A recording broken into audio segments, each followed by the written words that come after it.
బంగారంతో లడ్డూలండి. అదేంది బంగారంతో లడ్డూలు ఎట్లా చేస్తారండి అని అంటారేమో. అవునండి, మీరు విన్నది నిజమేనండి. నేను బంగారంతోనే లడ్డూలు చేశాను. అసలే బంగారం 1,40,000 అట్లుంటే మీరు లడ్డూలు ఎట్లా చేసిర్రు? చూడ్డానికి నల్లగున్నాయి అంటారేమో. కాదండి, ఇప్పుడు మేడారం సమ్మక్క సారక్క జాతర జరుగుతుంది కదా! అదండి. బంగారం అంటే బెల్లం అనమాట. ఆ బంగారంతో బెల్లం అనకూడదండి, బంగారం అనే అనాలన్నమాట ఆ బంగారంని. అయితే ఇప్పుడేంటంటే ఒకవేళ హెల్త్ గిన బాగలేకపోతే అట్లా మన ఎత్తు బంగారము అట్లా అనేసి అమ్మవారికి మొక్కుకుంటామన్నట్టు. మొక్కుకుంటే ఆ బంగారము బెల్లం కదండీ! అది మనము వేడి చేయకూడదు. అసలు పొయ్యి మీదనే పెట్టకూడదనమాట. ఇదిగోండి ఏం చేయాలి మరి అంతంత బంగారాన్ని ఏం చేస్తారు అనేసి అంటారు. ఇది ఏంటంటే పంచుతారనమాట. అంతంత బంగారం వాళ్ళే ఏమి ఉంచుకోరు. అందరికీ తలా ఇంత పంచుతారన్నాడు ప్రసాదంలాగా. అయితే ఈ బంగారాన్ని నేనేం చేశాను, మంచిగా ఒక పావు కేజీ అంతా తీసుకున్నానన్నట్టు. తీసుకొని మంచిగా స్మాష్ మెత్తగా సుత్తతోని లైక్ మీరు పీల్ చేయాలనుకుంటే పీల్ కూడా చేసుకోవచ్చు. నేను అలా చేసి పక్కన పెట్టుకున్నాను. తర్వాతకి ఒక మంచిగా మందపాటి కడాయి తీసుకున్నాను. కడాయి తీసుకొని పొట్టు మినపప్పు అండి, పొట్టు మినపప్పు కాసిన్ని బియ్యం వేసుకున్నాను. ఒకవేళ మీరు 2 వేరు కూడా వేయించుకోవాలనుకుంటే మీ ఓపిక అండి. అందులో ఒక 2, 3 ఇలాచీలు వేసుకొని మంచిగా రోస్ట్ చేసుకోవాలి. అదే వేడి చేయాలండి.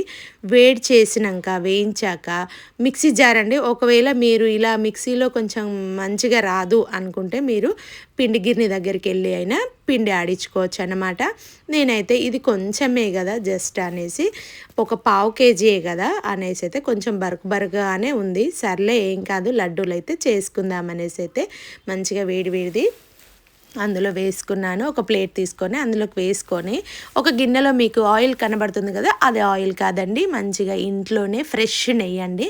నెయ్యి కొంచెం వేడి చేసుకొని పక్కన పెట్టుకోవాలి. జస్ట్ మీరు ఒకవేళ అంటే ఆల్రెడీ మనం నెయ్యి వేడి చేసిందే ఉంటుంది కదా, ఒకవేళ వేడి చేసుకోవాలనుకుంటే చేసుకోవచ్చు, లేదు వద్దనుకుంటే పక్కన పెట్టేసి ఆ ఉన్న నెయ్యితోనే మనము ఈ బెల్లం ఉంది కదా అండి, ఇప్పుడు అదే బంగారం ఉంది కదా అండి, ఆ పిండిలో మంచిగా ఒకవేళ మధ్యలో మంచిగా కలుపుకోవాలండి. ఆ పిండికి మంచిగా పట్టించాలి.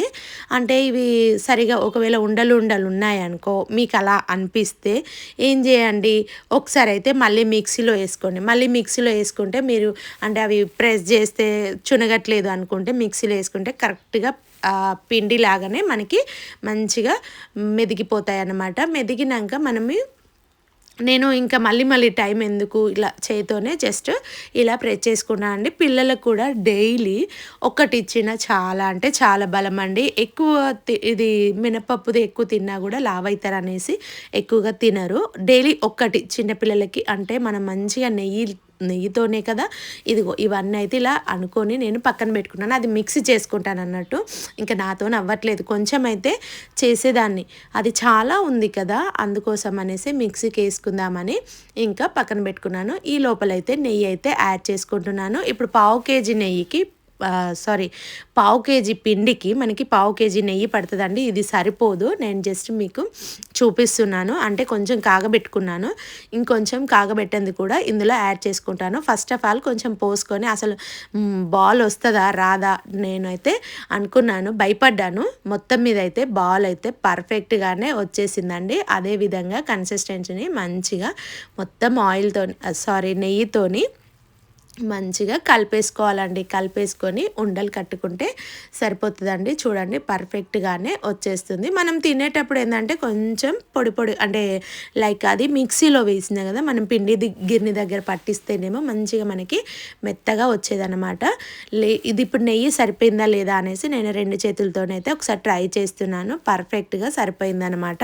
అంటే ఈ పిండికి మొత్తము సరిపోదనమాట నెయ్యి, ఇంకో కొంచెం ఎక్కువ తీసుకోవాలన్నమాట. ఆ గిన్నె నిండా పడుతుంది అనమాట. నేను కొంచెం నెయ్యి తీసుకున్నాను కదా.